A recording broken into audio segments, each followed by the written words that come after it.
With the final shape over and the episode system is starting up, I want to go over the episode itself to see how it's faring compared to the previous seasonal content model that we have, and honestly, it's not looking as good as I was hoping. I'll start off with the positive aspects. Firstly, the storyline of Echoes is nice.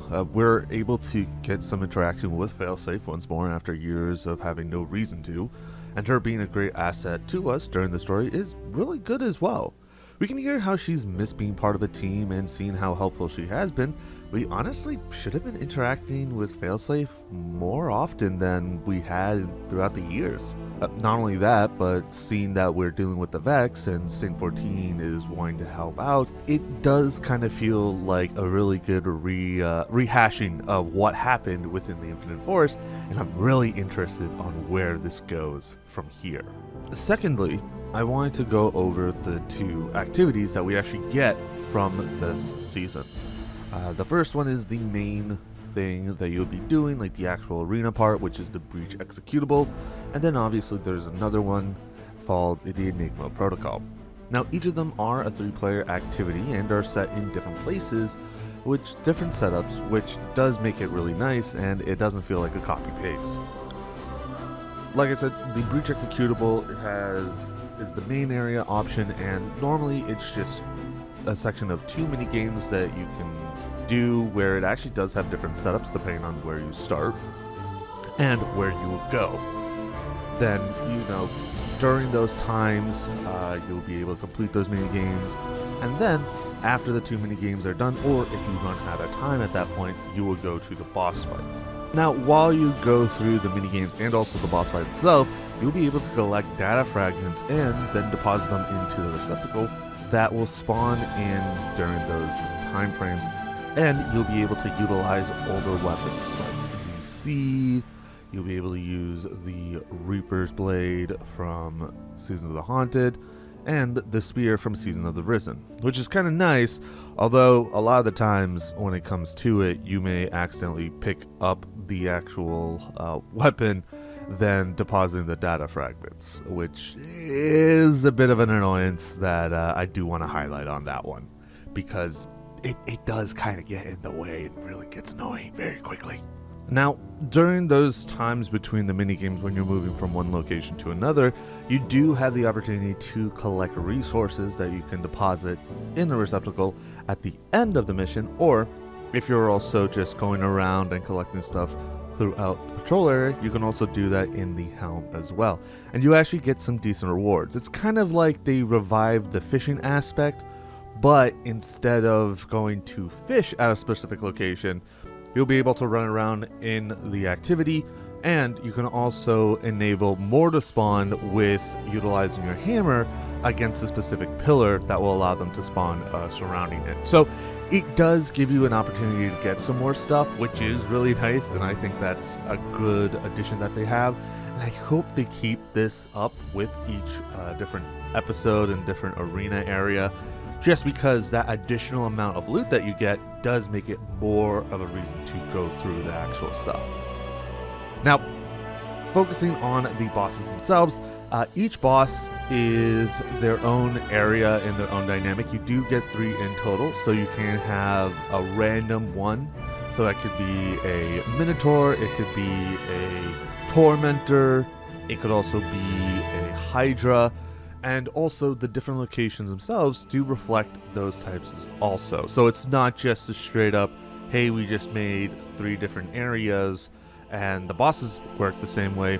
They actually work differently, which is kind of nice because it does feel like they've improved on what the Onslaught activity is, which was just a single boss room and you just kind of enter it from each different area, and then you have those unique bosses with their unique mechanics.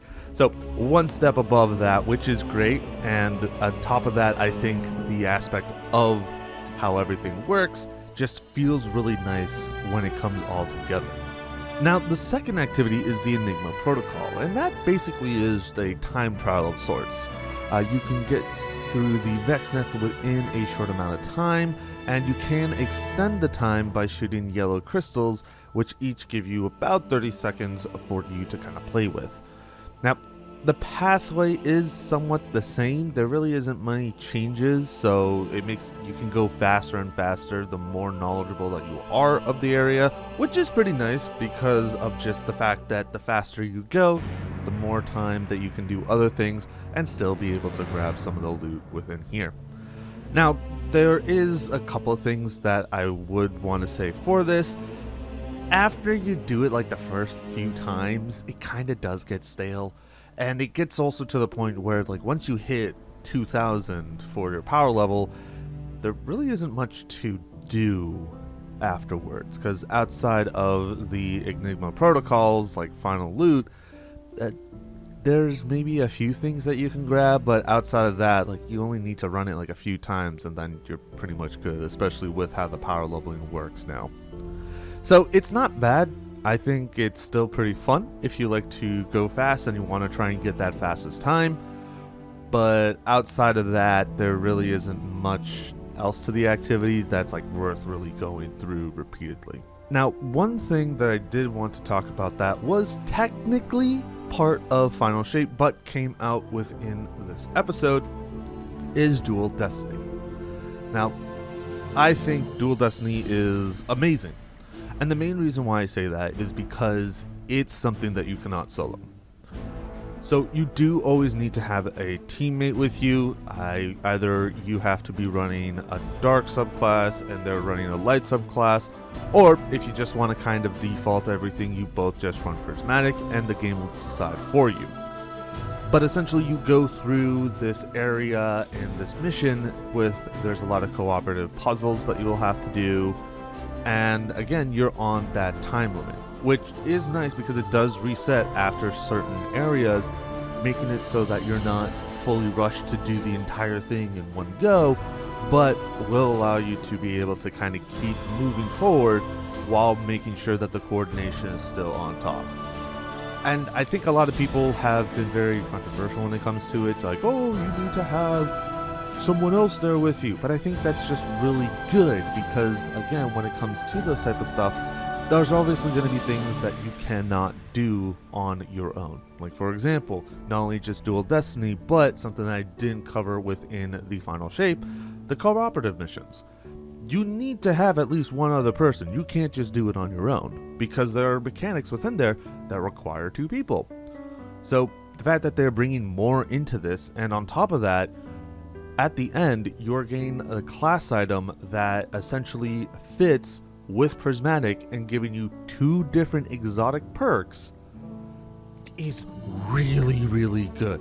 I think it's possibly one of the best exotic missions to come out ever since like the original 0 Hour, the Whisper mission, when those came out back in Forsaken and within the original game.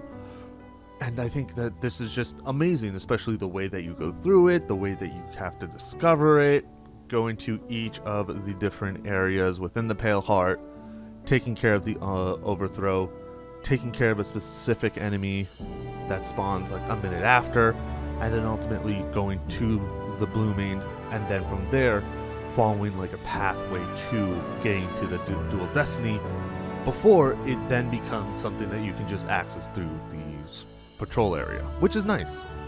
And the fact that you can get, this class item not only through the mission, but also if you really are wanting to grind it, you can just go throughout the entire Pale Heart, where it drops at random chests at any time. It's a 1 in 2,500 chance, which isn't too bad compared to a lot of other things that have dropped at much lower rates.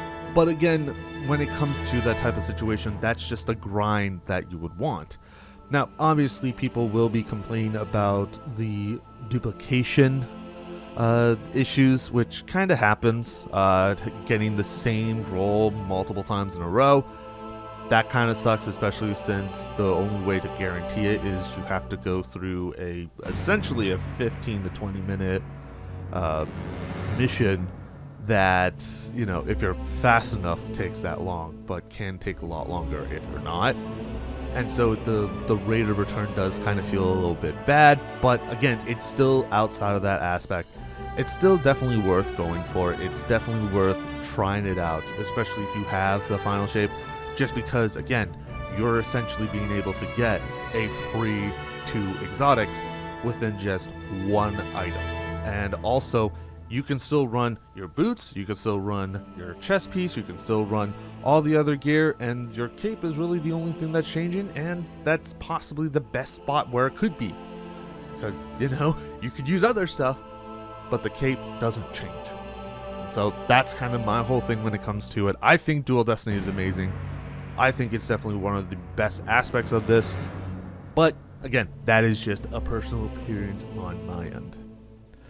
Now, with that being said, let's talk about the obvious issues with the season, or in this case, with the episode for Act 1.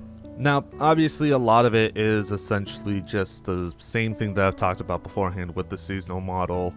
Outside of the main activities that you do for the story, you still have, like, Vanguard, you have Crucible, you have Gambit, raids there, and obviously it kind of gets mundane the more you do it. Now, the one aspect of it is just the fact that the time-locked story there's only 3 weeks of it for the first episode. Like, for the first act. I don't like that. I get it's supposed to be like a prologue, but it's still just the fact that you have 3 weeks that you can only do it 1 week at a time, and then all of a sudden, hey, here's 3 weeks of just nothing. Now, granted, during this time, they did provide Iron Banner for 2 weeks, which is nice if you want to play Iron Banner, but it's still just the aspect of we have nothing else to do. So if you want to get like story stuff or anything of that sort, you don't get that. Now, the positive aspect that they did talk about within the previous update before Act 2 comes out is that you can do all the story missions all at once. There isn't any time-gated waiting or anything of that sort, which I think is amazing, and I think that's awesome. But it's still just the fact that even if we had this back in Act 1, we would literally only have three weeks worth of stuff, and then 6 weeks after. Now, that being said, hopefully, and I'm really hoping that it's just because this is supposed to be like the prologue or Act 1 of a act episode. So it's kind of one of those things where I'm like, I'm hoping that they learn. I'm really doing, but I have no clue. And I think that's kind of the one thing that we're kind of having to go through. And I don't know. It's just right now it's not having a good taste in my mouth right now. But hopefully that, when everything goes down and we get the full episode in its entirety, my tune will change. But as of right now, I'm not 100% on board with this whole episode stuff compared to the seasonal, and I really hope that they are providing some more aspects on it later on. But with that being said, thank you guys for watching. Hopefully you guys have enjoyed. I know I said that this may be a little bit of a negative video, but it's still one of those aspects of like I giving my honest opinion about it. Now, when it comes to Act 2 and Act 3, we will have to see, honestly, what will happen then, if we are going to get any new activities, if we're going to be getting some new stuff for it. I might make another kind of Act 2 video and an Act 3 video, or I might just hold off from making another review video and then just kind of wrapping everything up when the end of the episode happens. So it's going to be kind of hard to figure that out right now, but that's just kind of the expectation at this point. But with that being said, thank you guys for watching. Hopefully you guys have enjoyed. If you do want to see some more stuff from me, do hit the subscribe button. And also, if you do enjoy this, hit the like button. And if you want to show it to other people, share it. It's great. It's kind of what we need. But with that being said, there are still some other review videos that you can check out. You can always check out the final shape review. That's down in the description down below. But until then, I'll see you in the next review. Take care.